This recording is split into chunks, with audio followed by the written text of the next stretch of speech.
for discussion is called structural functionalism. Structural functionalism.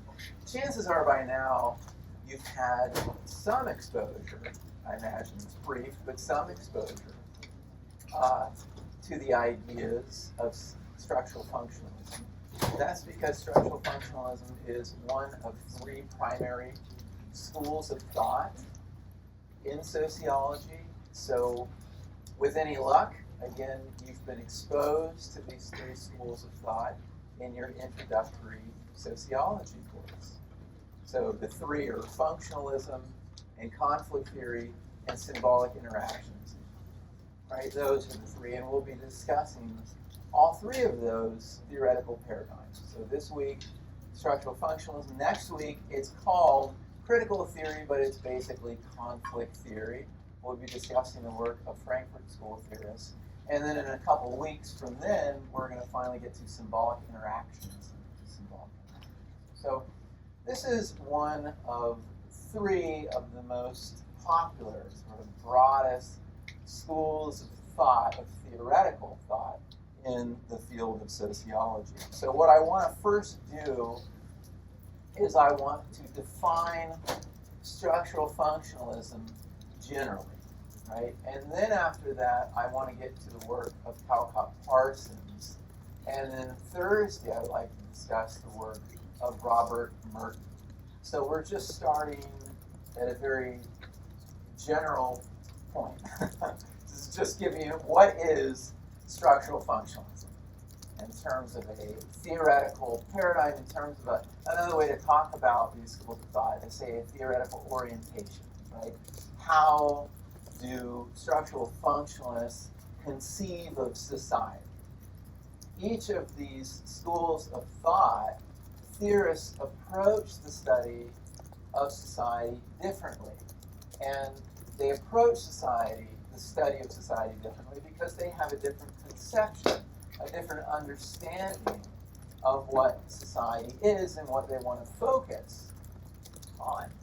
So what is structural functionalism before we get to the work and the particular contributions of Talcott Parsons, and Thursday, the particular contributions of Robert Merton?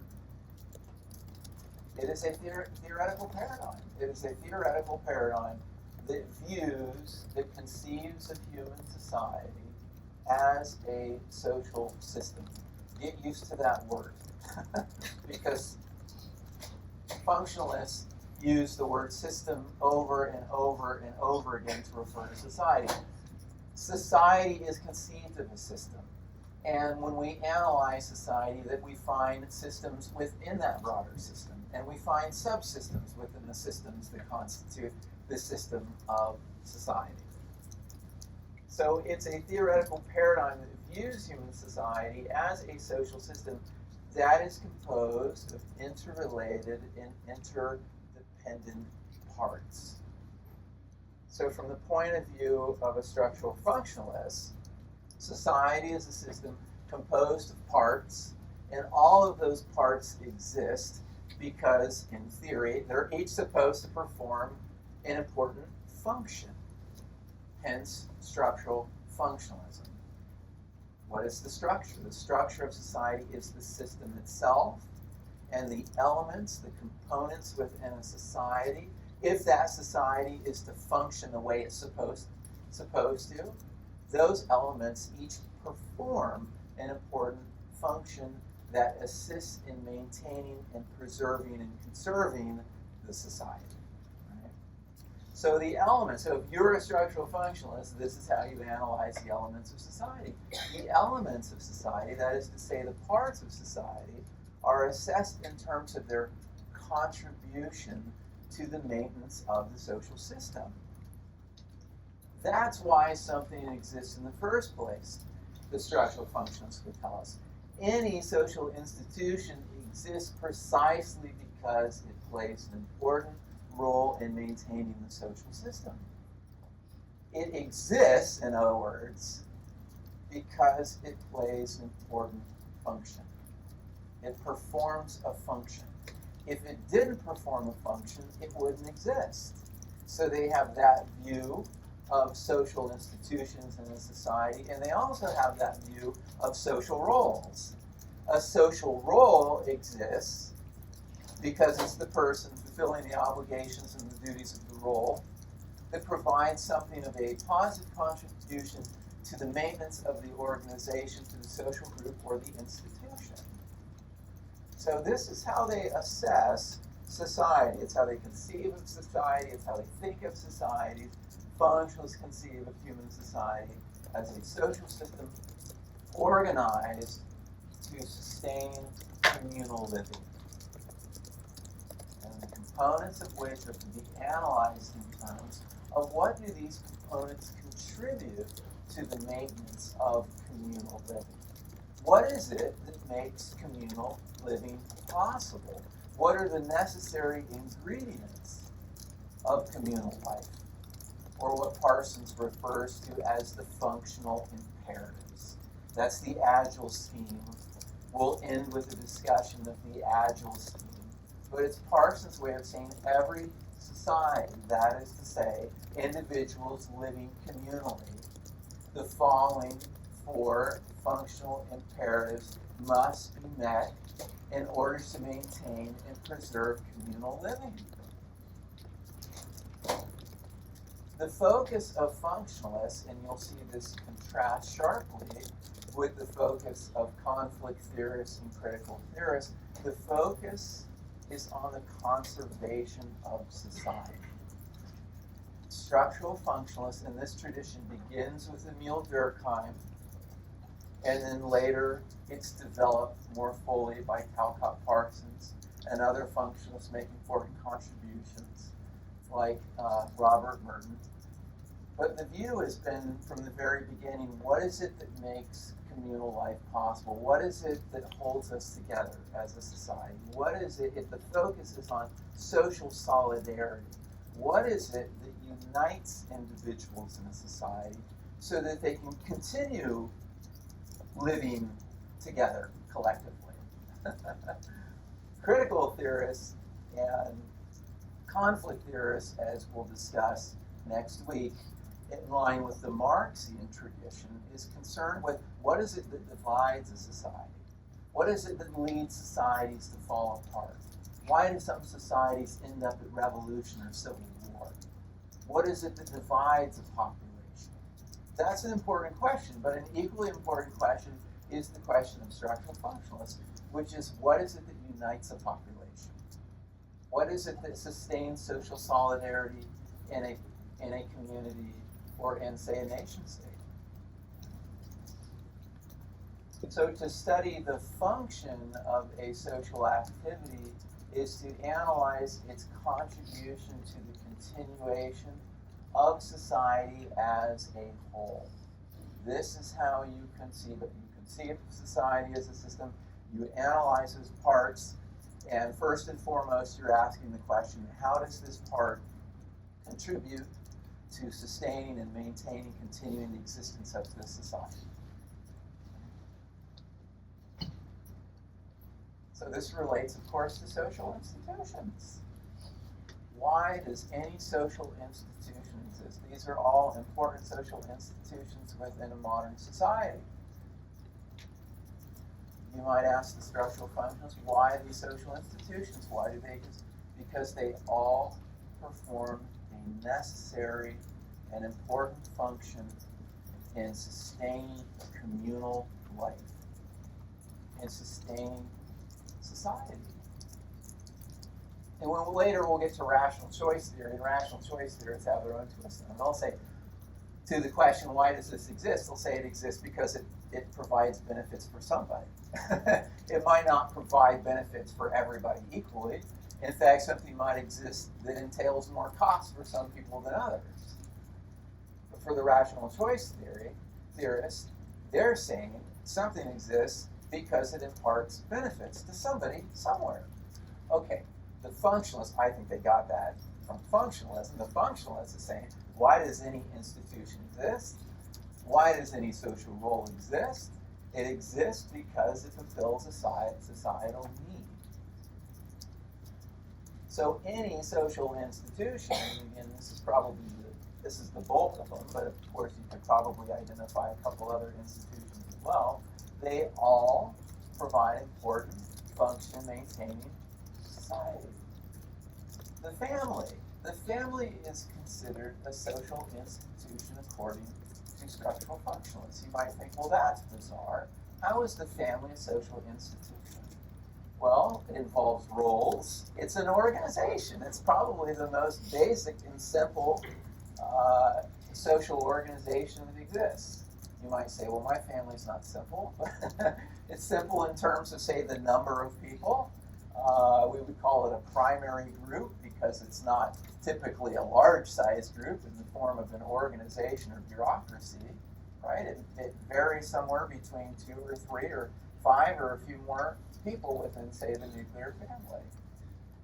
But within the family, a form of organization, you have different roles. You have the roles of the children, you have the roles of the adults, and the roles of the adults, of course, are to raise the children, to provide for the children, to nurture the children.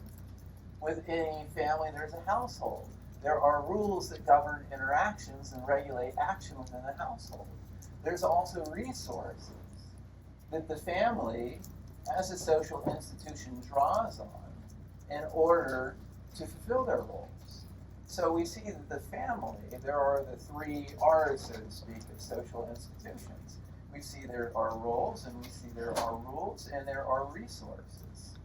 And those are consistent or constant within all social institutions. With all institutions, you'll find roles, you'll find rules, and you'll find resources.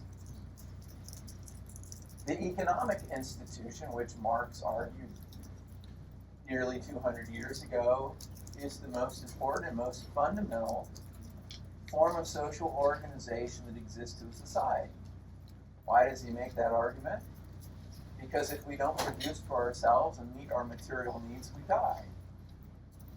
It's one of the social institutions that you can't opt out of. Religion you can opt out of. You don't have to, at least in our society, you don't have to participate in organized religion. It's a personal choice. Society to be involved or not involved in organized religion. You don't get to opt out of economics, though, because living's expensive. And everybody is expected to contribute. And the way in which we contribute as individuals is through our production and also our consumption of material goods and services.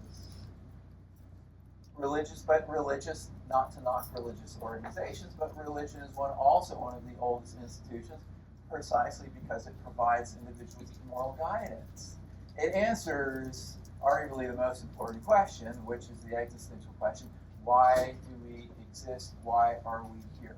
What is the purpose? What is the origin of human life? What is the origin of the universe? And why are we here, and where are we going? Those are important questions to answer. Legal institutions create and enforce laws that maintain the social order. Political institutions, the function is to distribute power and to govern citizenry. The military is to protect society from external threats. What is the purpose of educational institutions? Why do they exist? Why does UCLA, as one of many institutions of higher education, exist?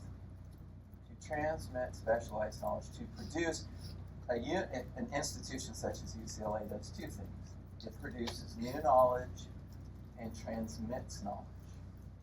So research involves producing new knowledge, new findings, new discoveries. This part, undergraduate education, involves the transmission of knowledge from one generation to the next.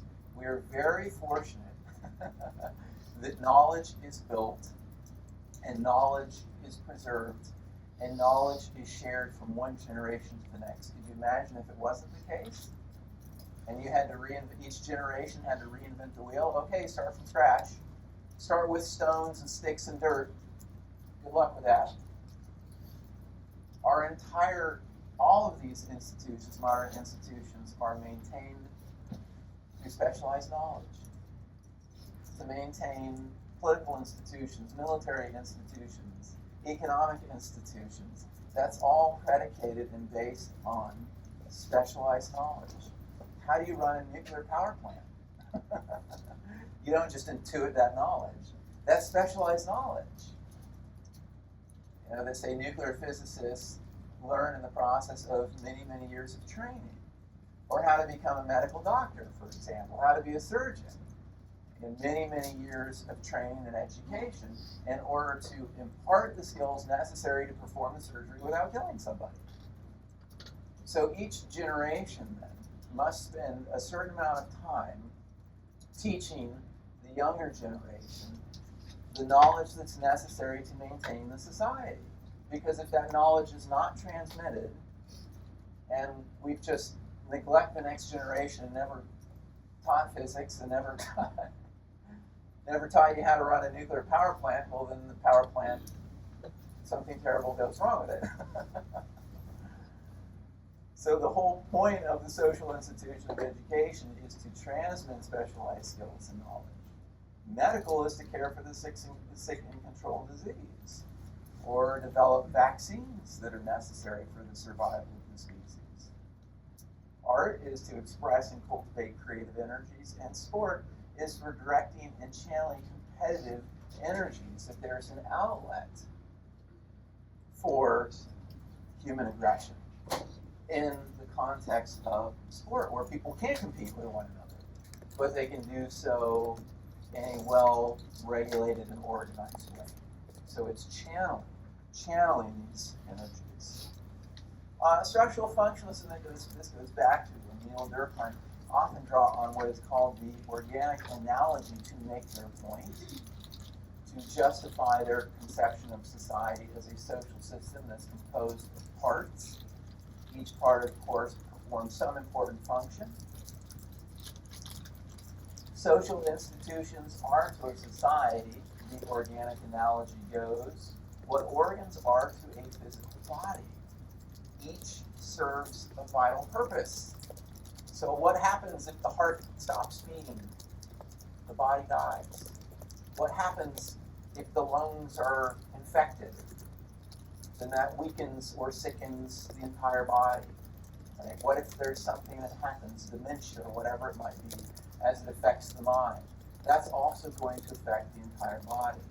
So this is how they view social institutions. Every institution, in order for the entire societal body to be healthy, all of those institutions within the body must be healthy. They must be performing as they ought to be performing. And if we're in a society which is unhealthy, that means that's a symptom of dysfunction, and that means for the structural functionalists, there is some institution, one or more institutions within that society that is not functioning as it should be functioning. There's something wrong with the heart, there's something wrong with the lungs, there's something wrong with the liver, there's something wrong with the kidneys. And it needs to be cured. So for structural functions, this is the job of the sociologist, going back to Neil Durkheim. The job of the sociologist is to manage, sort of maintain, as a doctor physician would, maintain the health of a society, to see that the society is healthy. So healthy institutions ultimately make for healthy societies, free of instability and disorder. So they would say social instability is viewed as a symptom of dysfunction or sickness. Something's not right in the society. One or more of these institutions is ailing, and it needs to be remedied.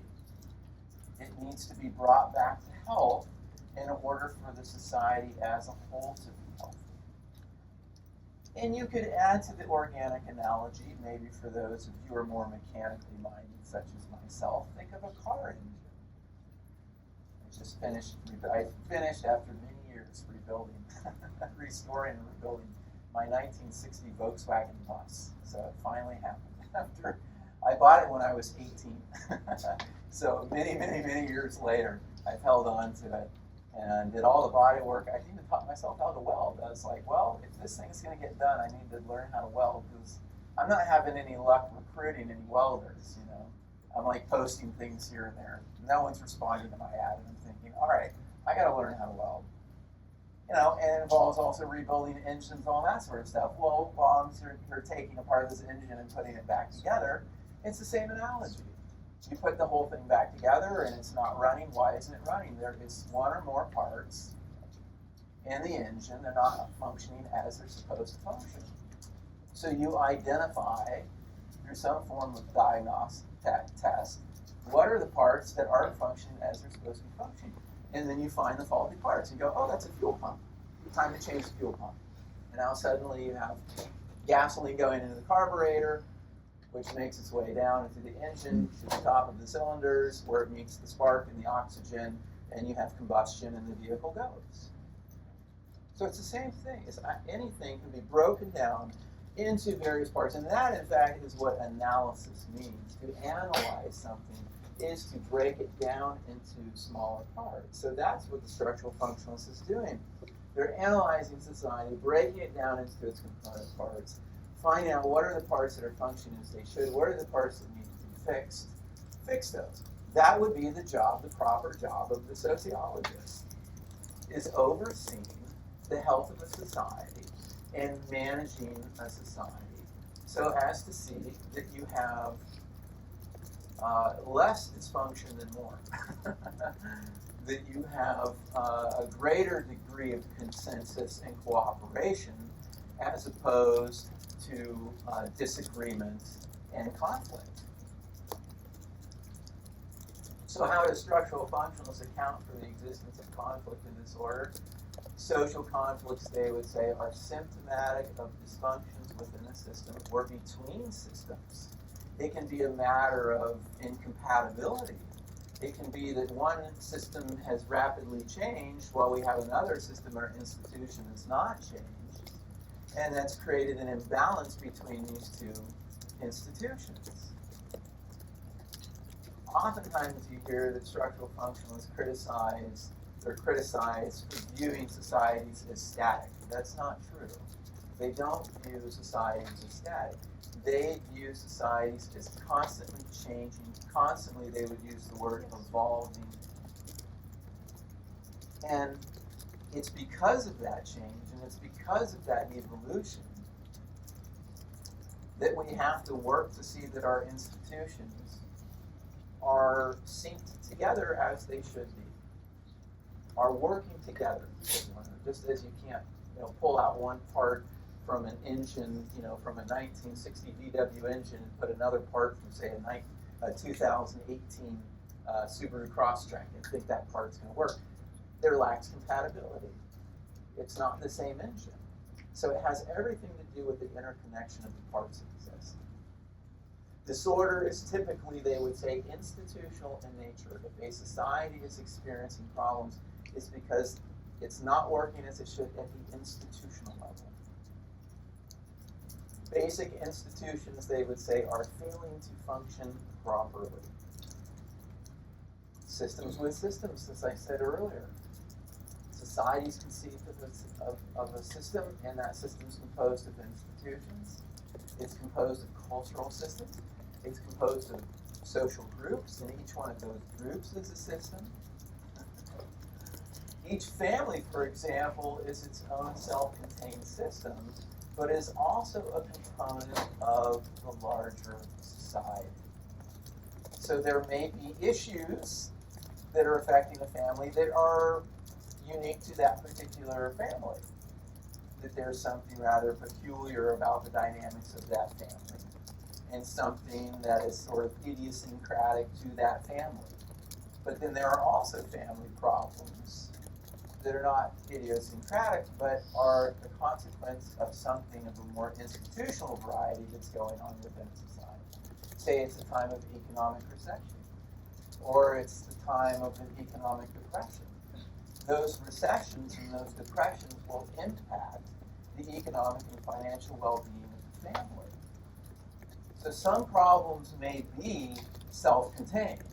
It may be that there is an individual within the family that has a serious personality problem. And the reason why there's instability and dysfunction and conflict within that family is because of this particular personality of the individual. But then there are also a host of reasons or issues, problems that are affecting the families. They're not due to some peculiar idiosyncratic aspect of personality within the family, but it has to do with something taking place outside of the family that's impacting the family. Say, again, economically, financially. How the various systems and subsystems work together needs to be the ultimate structural functionalist concern.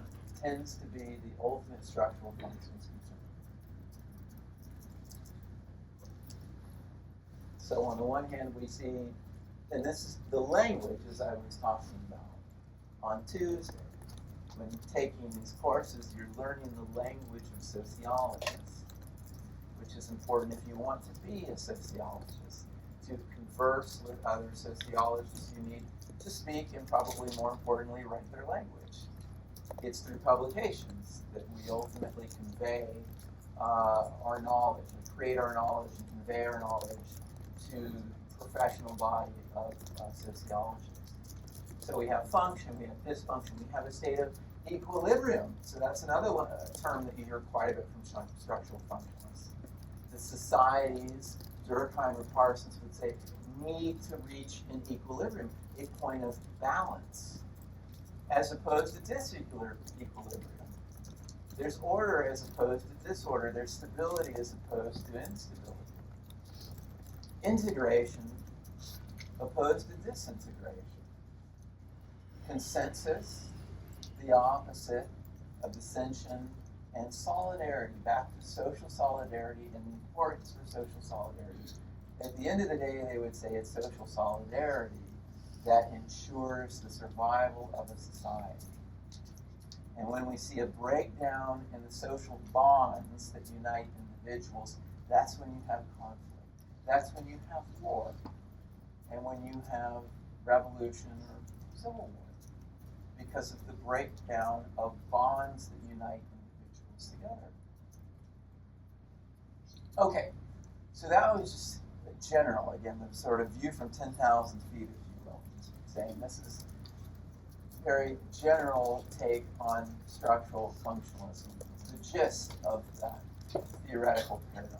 Now I want to get into the concept, which again starts with Emile Durkheim. Now I want to get to the work of Talcott Parsons, and Thursday we'll get to the ideas of Robert Merton. They're both functionalists. Talcott Parsons was born in 1902 and he passed away in 1972 and was the most influential American sociologist from the 1930s through the 1950s. And that's where we're picking up, right? That, at least in my development of sociology, sociological theory course, Soc 101, I end in 1930 with Sigmund Freud's Civilization and Discontents. So now we're picking up where we left off in the 1930s. Parsons is credited with influencing 3 generations of sociologists, including Robert Merton, who hopefully you now know a little bit about from doing the reading. Parsons inspired oppositional theoretical paradigms. So we will, and I mentioned this one already together, we will eventually get to the theoretical paradigm of symbolic interactionism, but also our own ethnomethodology. Ethnomethodology came out of the brain, produced by the brain of Garfinkel, Harold Garfinkel, who spent the entirety of really most of his career here at UCLA and produced ethnomethodology. So Parsons was profoundly influential not only in producing future functionalists such as Robert Merton, but the ideas were so powerful and influential that it inspired oppositional paradigms. So everybody at that time, in the 1930s, 1940s, and 1950s, was responding to Talcott Parsons in some shape or form. They were either carrying on the structural functionalist project, or they were saying, this is what's wrong with structural functionalism, and that's why we're developing symbolic interactionism and ethnomethodology, precisely because of the limitations of structural functionalism. But Talcott Parsons was a very influential, a very strong presence in the field of American sociology. Interestingly enough, and this is in the textbook, After his undergraduate education, he pursued graduate education in Germany. And he was very much inspired by the work of Max Weber. And so he moved to Germany and completed his doctoral dissertation in Germany, working with many of Max Weber's peers. Parsons was deeply, as I was saying, influenced by the work of Max Weber, which hopefully you know something about, because he's such an important part of development of sociological theory. Many believe that Weber was the best sociological theorist who exists. Now, a lot of choosing one, you don't really have to choose one another, but if you have a preference, that just kind of depends on what it is that they theorize about and how they theorize. I like the work of Weber myself. What's curious about Parsons' theory and Parsons' approach is, as you may recall, an important concept used by Max Weber is rationalization. Rationalization. More and more of society becomes rationalized. More and more of social life becomes subject to rational critique. So much, there's so many facets and ways of appreciating the phenomenon of rationalization. It's not just that we analyze the heck out of everything, but that we seek to measure so much that exists in society. And that we create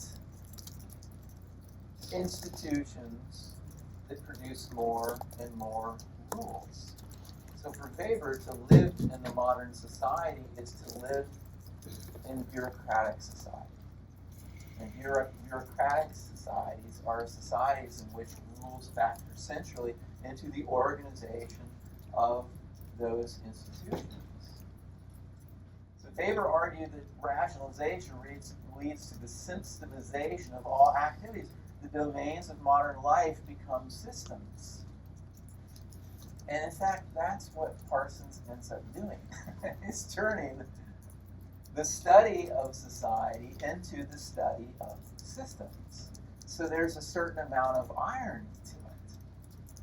That one could argue that out of all the theorists that rationalized the study of society the most is Calcott Parsons himself, which saw himself as a student of Weber. And Weber studied the rationalization of society. Parsons systematized sociological theory. He found a way to turn everything, even the unit act. Even an act becomes a system. Even action itself becomes a system. And then we have the role, that's part of role sets. And then those role sets constitute institutions, which are systems, which constitute the whole of society, which is a complex system. So that's Parsons. Parsons is I'm going to systematize all of social life. To what end? What's the purpose? The purpose is that it's to aid us in the study of the society. What did Parsons want to do? And what was he actually, I think he was, I'll let you be the judge of this. To what extent was he successful in achieving this objective? I think he was quite successful. Quite successful in attempting to create a meta-theoretical framework. What I think Parsons does more, and I don't want to be unfair to him because there's a lot of publications and different works that you can draw on that shed light on different things, but at least what we're going to be focusing on today, it's very clear that the theorizing that he's doing is more like taxonomy. He says it's my job to identify all the elements of a society, so that if a society is not functioning the way it's supposed to do, we can at least identify that element in order to address it. In order to know that something is there in the first place, you have to name it. You have to identify it. And that is what Parsons is doing. He's developing a meta-theoretical framework, which he believes will help us, sociologists, analyze the basis of all social action and social organization. He's kind of like creating, in other words, a world map. You know, here it is. He's going circumnavigating the world, right? and finding and identifying all the continents and all the islands and all the oceans and all the things that exist in the world so that one can navigate. That's what he's doing, but instead of looking at, say, geography and continents and the seas and that make up the Earth, he's looking at the institutions and the roles, the systems that make up a society. So what he's doing, I think of Parsons in this respect as the taxonomist. He is the person that's doing the classification, which is an important part of carrying out analysis. You do have to know what you're analyzing. What is it that I'm looking at? What is this phenomenon? And you've got to name it, right? So his point was to produce an all-encompassing classification system that captures the totality of social reality. Now, this is really an old school form of sociological theory. It's hard to come across theorists today that do this. One person that comes to mind is Jonathan Turner at UC Riverside, who also has something of a meta-theoretical framework. But it's not as fashionable today as it was in the 1930s and prior. And that's because, in a way, once it's been done, it's done. You don't really need to do it again. You already analyzed everything. You already named everything. It's done. Perhaps Parsons' single most important idea is that action must not be viewed in isolation. Action, he tells us, must be understood as a process in time, or, yes, you guessed it, a system. Action itself, any action, Parsons tells us, is in fact a system. What's a system? Well, it involves something that has at least two elements or two parts. So action, he tells us, actions, plural, are not empirically discrete, but rather they occur in constellations we call systems. So he's going to say in his analysis, first we can look at action itself. We can analyze it in terms of a unit act. We can identify the four elements of any act. And then we can go and situate that act within three larger systems: social, cultural, personality. Again, I understand why for some people this is off-putting. Because it's very abstract, it's very general, it really exists at the level of classification, analyzing action, analyzing society, identifying systems, but he feels at this point in time in the study of society that this is necessary for us to carry out our work as sociologists. We need to be able to identify the parts of society. So this is what he calls the unit act. He starts with just to get a sense of the extent to which he rationalizes, which he breaks everything down into constituent parts. So he refers to the action frame of reference as the unit act, and this was an idea that was first presented in the Structure of Social Action. It was published in 1937. His argument is that with any particular action, I don't care what it is that you're analyzing, he would say, you will find the four following attributes, characteristics, qualities, or whatever you want to call it. Doesn't matter what the action is. Starting with, first and foremost, and this is how he's Weberian. Weber tells us that, thank goodness, human behavior is purposeful. It's because it's purposeful that we can ascertain an understanding as to why people do what they do. All action, and I'm not going to get into the details of how Weber discussed. I do that in my 101 class, but there are different types of goal orientation according to Weber. But to keep it simple, what Parsons is saying is that all action is purposeful. All action is oriented toward some end or some goal.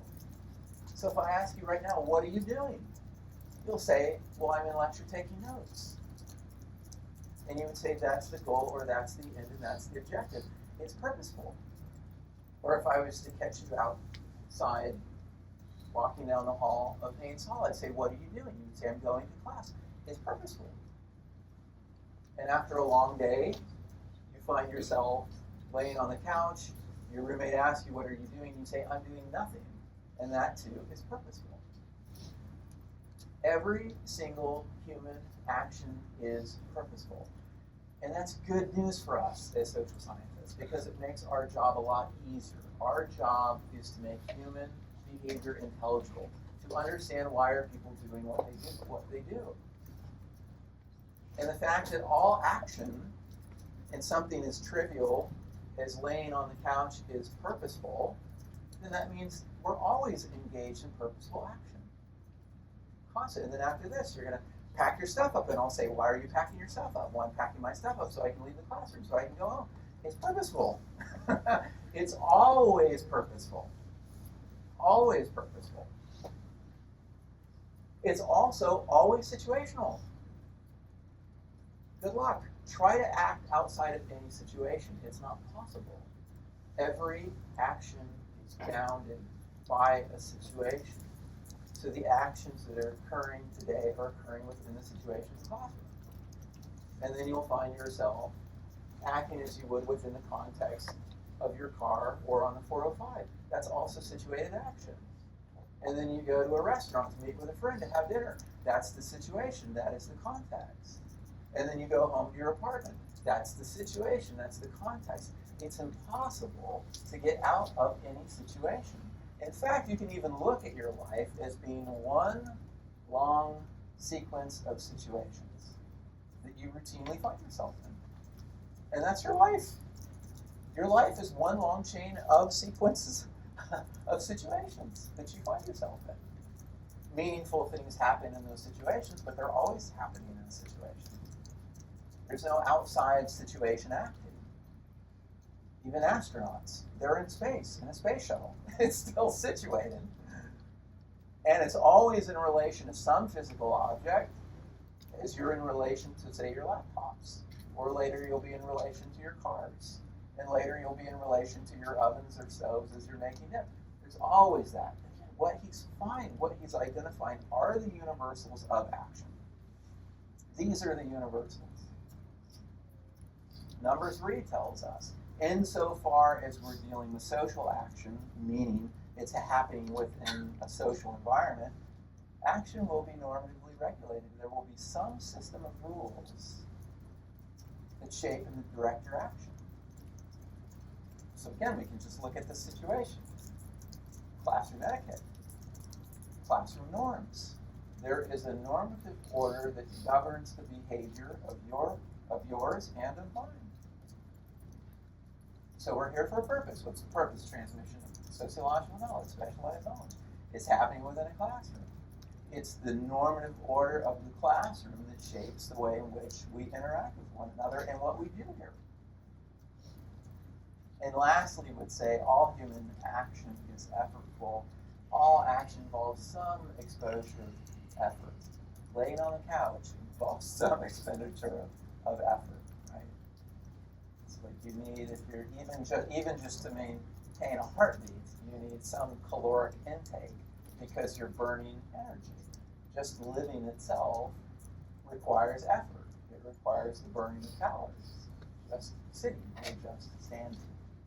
So what he's able to do, and I'm impressed by it, maybe you're not so impressed, or maybe you're equally impressed. What he's able to do, though, is identify 4 universal features of any act. And here they are. They're oriented, they're situational, they're normatively regulated, and they involve some degree of effort.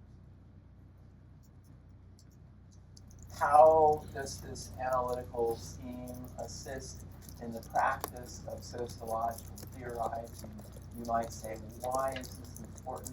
He would say it's an indispensable logical framework in which we describe and we think about the phenomena of action. It's what enables us to carry out analysis in a thoughtful, rational, methodical way.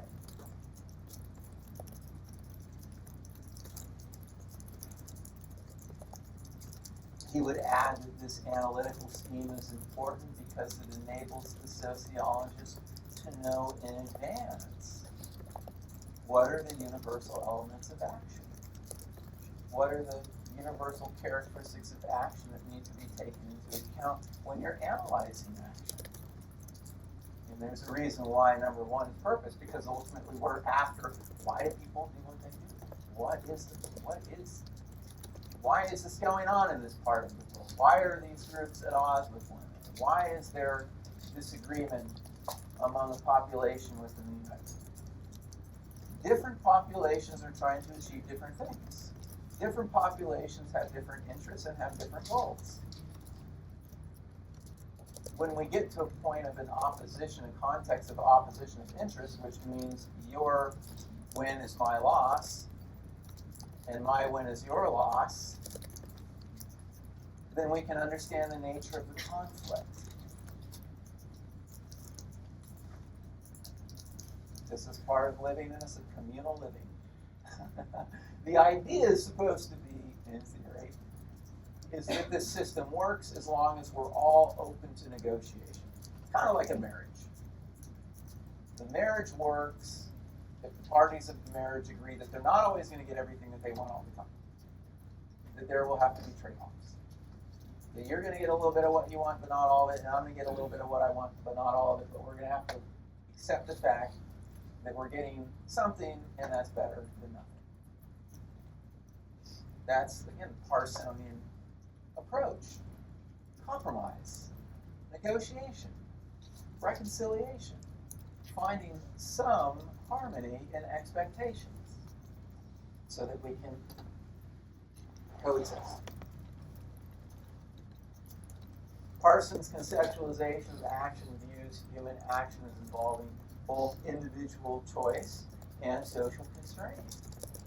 So it's another important aspect of Parsonian theory that we call it structural functionalism, and by calling it structural, it's emphasizing, say, what the functionalist would say, constraints on the acting individual actor. But he does not believe that individuals don't make important choices or exercise their agency in important ways. Right? Think of it as when you're ordering off a menu. The menu is the structure. The menu at this establishment is saying these are the things that we offer. But you still get to make a choice. You still get to choose something off that menu. Now, if you say, "Well, I'm really not interested in consuming this cuisine," okay, well then go to another establishment. They'll give you another menu, but that menu will also be limited in what you can choose from. That's an analogy to social life for the Parsonian. You have choice and you exercise agency, but you always do so within a context of limitation. And that's every human subject that's ever existed. We are bounded historically. No human subject has ever existed that has infinite choices and infinite possibilities. We're all bounded to a certain degree by our placement in the evolution of human history. But that doesn't prevent us from making important choices along the way. So it's an acknowledgement, his theory can acknowledge is there's always going to be choices that need to be made, and there's always going to be the constraint that people feel as they make the choices that they're making. It assumes an actor who exists effort, going back to our unit act. It assumes an actor who exists effort in a situation, as we would say, in which some aspects are unalterable, some conditions of action, while other aspects can be used as a means to achieve goals. Both the selection of the means and goals are guided by norms. So he's able to carve out within a context of restraint importance of choices that are being made. Yes, it's a set menu, and yes, you don't get to order anything. It's a select cuisine, but you still get to make a choice. So all action is normatively regulated. I think an important quality of, say, being an adult is getting to decide what organizations or institutions that you want to participate in. And the choices that you make put you within different institutions and different organizations. And if you're not happy with those institutions and organizations, you can find other ones. You have other choices, other possibilities of social participation. So he continues, as he does with his rationalization of society. It's just ironic because Weber was so critical of the process of rationalization. He had very mixed feelings about rationalization. That it turns people into technicians, that the inhabitant of modern society is the technician. And it has a way of eliminating the humanism, the humanistic qualities of life. When it gets to the end of Protestant ethic and the spirit of capitalism, that we're doomed to live in an iron cage, and the iron cage is the bureaucratic institutions that we inhabit. But that his criticism of rationalization didn't stop Parsons from then rationalizing the society. Which I imagine is just, it's inevitable. Somebody sooner or later would have done this, would have been a taxonomist. So we have then identifying for us is the Unit Act. We already discussed the universal feature of the Unit Act. And all those actions that occur within systems. In the social system, we have role obligations. In the personality system, we have need dispositions. In the cultural system, we have value orientations. Ralph Turner was a sociologist here at UCLA throughout the 70s and the 80s, came to us from the University of Chicago, and studied social roles. Roles are studied, functionalists obsess over the study of institutions, and also roles. Roles are very important. I'm going to spend a fair amount of time in this quarter discussing the importance of roles. It's what links you to the institution. How are you a part of the academic community of UCLA? How are you a part of the organization, or if you want to put it pejoratively, the bureaucracy of UCLA? How are you a part of it in the capacity of student? You're playing a role here. The role is the student. It's the role that you play that unites the individual with the institution. It's what connects you to any institution. So if you have a job, you're going to get a job after you graduate, you will play a particular role. And your role will come with it obligations, duties, and responsibilities that concern your contributions of value to that organization, to that business. And to get hired, you have to prove that your contributions in the capacity of your role will be of value to maintaining, sustaining that business from an organization. I mean, that's the whole point of the job interview, is you pitching, hey, I have something of value to offer this institution or organization.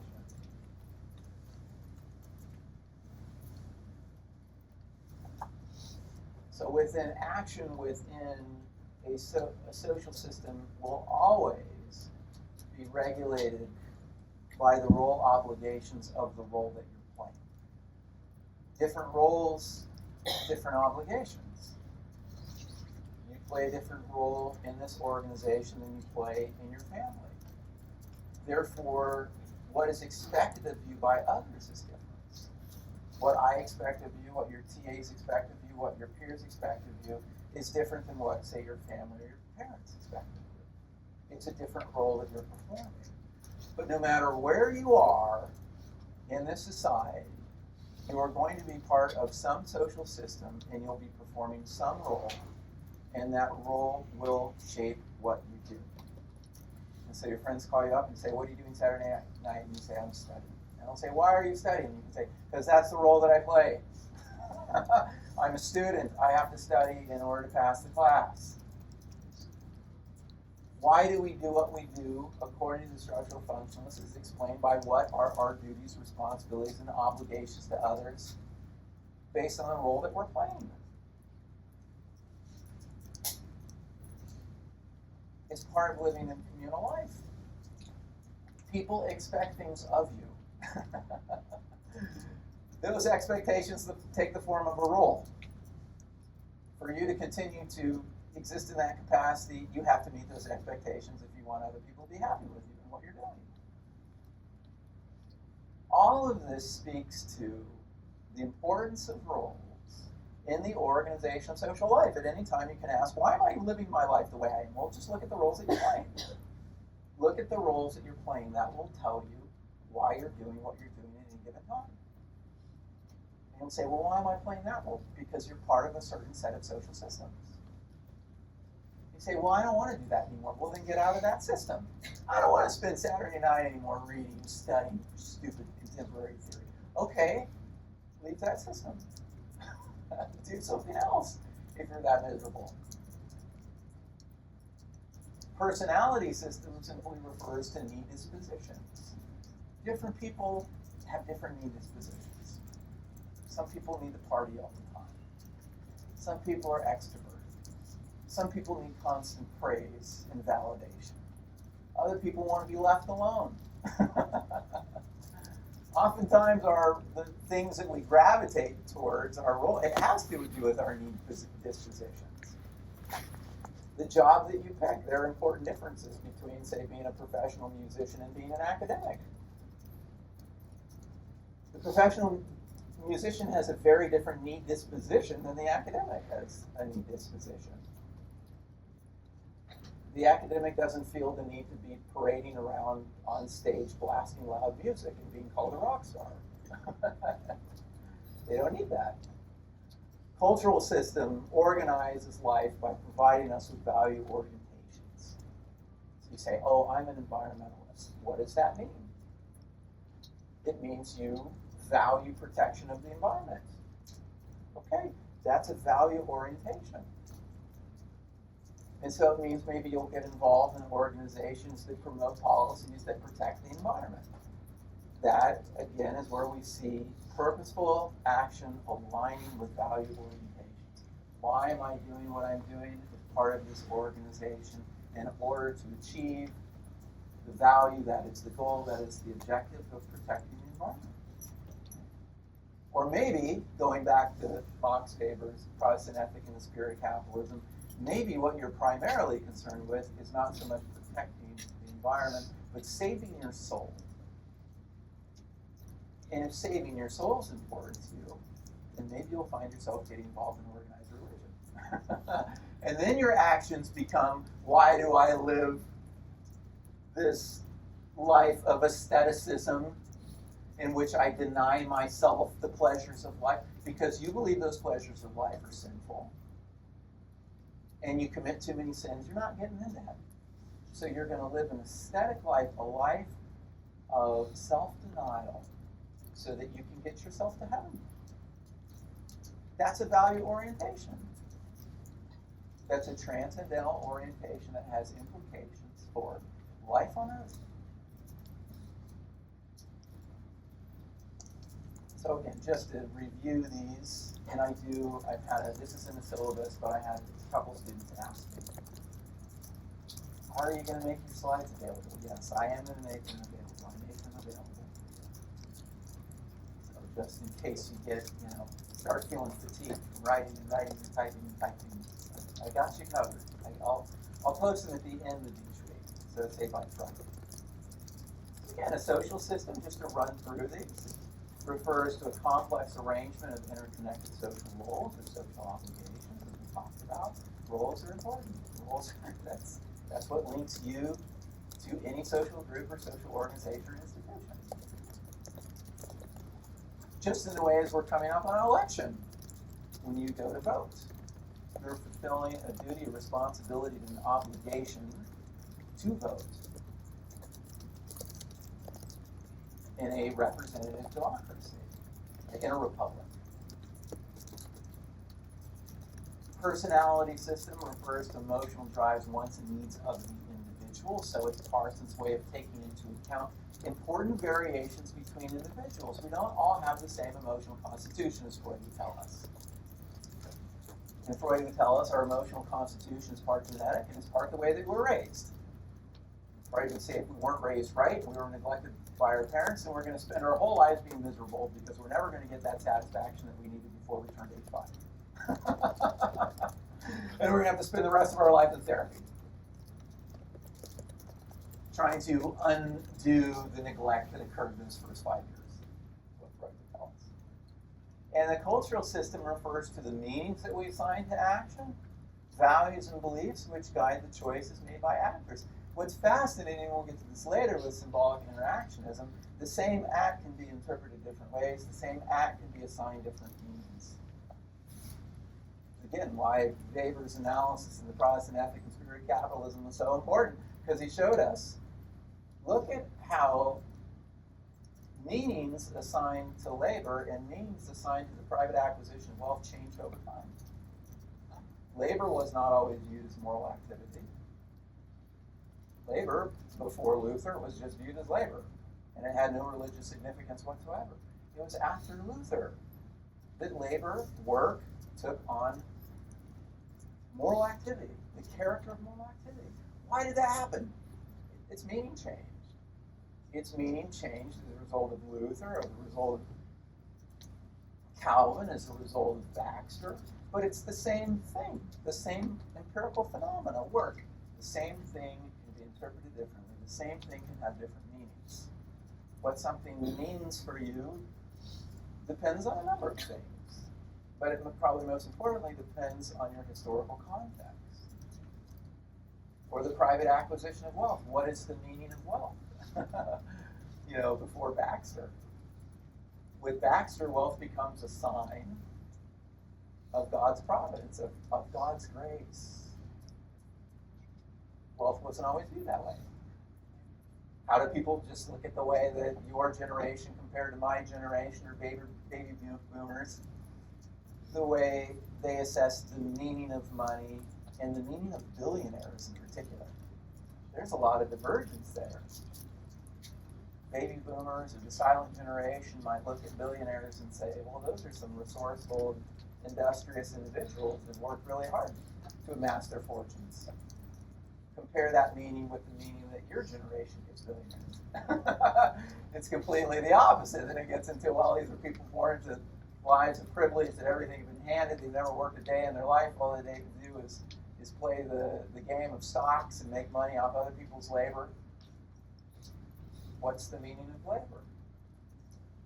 So the cultural system is important because, and again, that's Weberian, to uncover the purpose of human action is to uncover the meanings that motivate action. So Parsons imagined that his general systems model would form the foundations of a comprehensive science of humanity. That's what he felt that his efforts were in service of.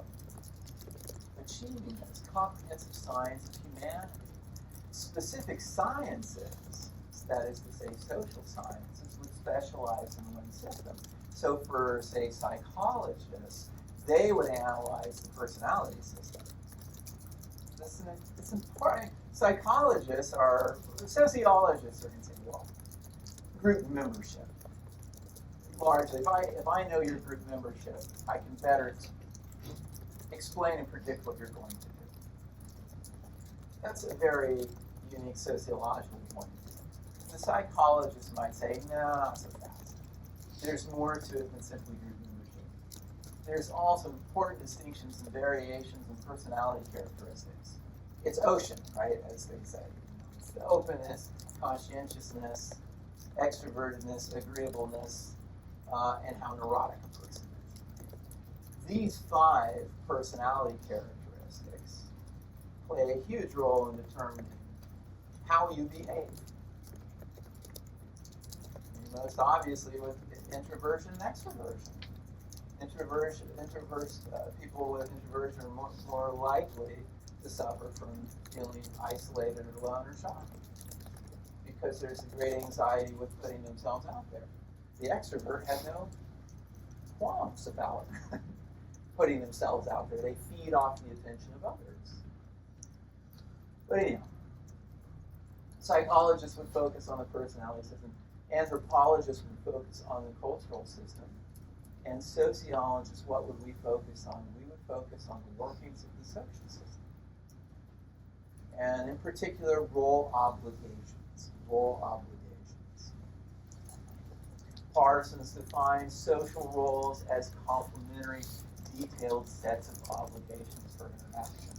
So when you ever get a job, and I got this job, you say, okay, well, these are the things that are expected of you. This is your role as instructor of record. These are the things we expect you to do as it relates to this particular role. Now, that's the thing. You've got all sorts of roles that you play in your life.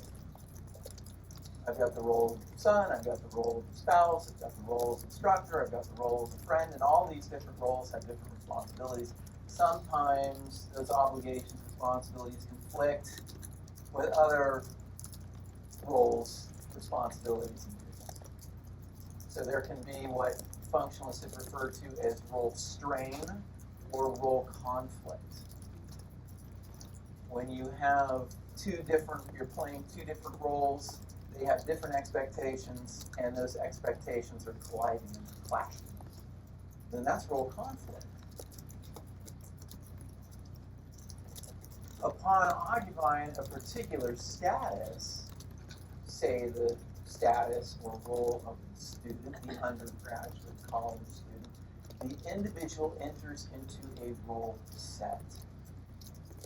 That means that within this system, this educational system, there's your role, there's my role, and then the roles played by everybody else here. These are the role sets.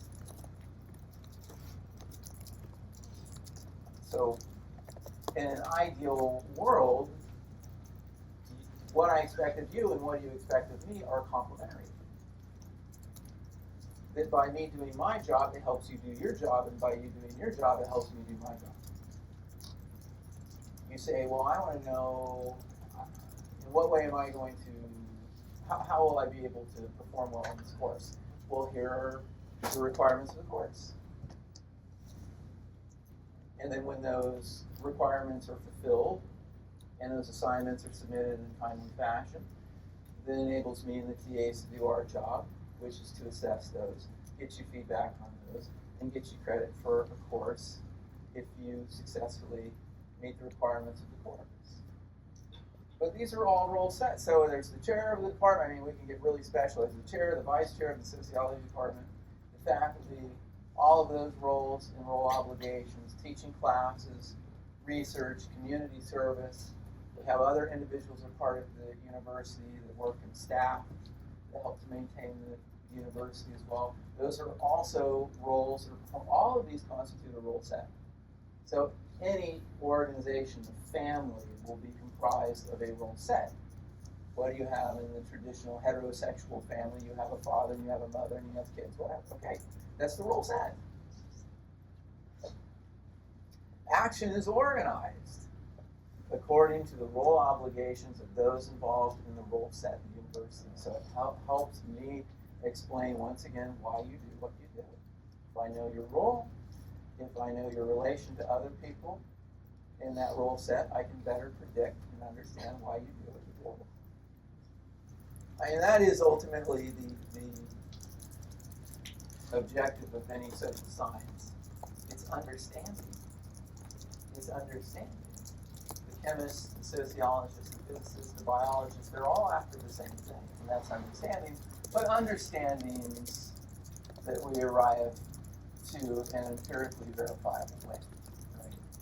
Because there are understandings that are simply opinions, where you can have a consensus about something, and that's a consensus really has no empirical basis. It's in the minds of the believers.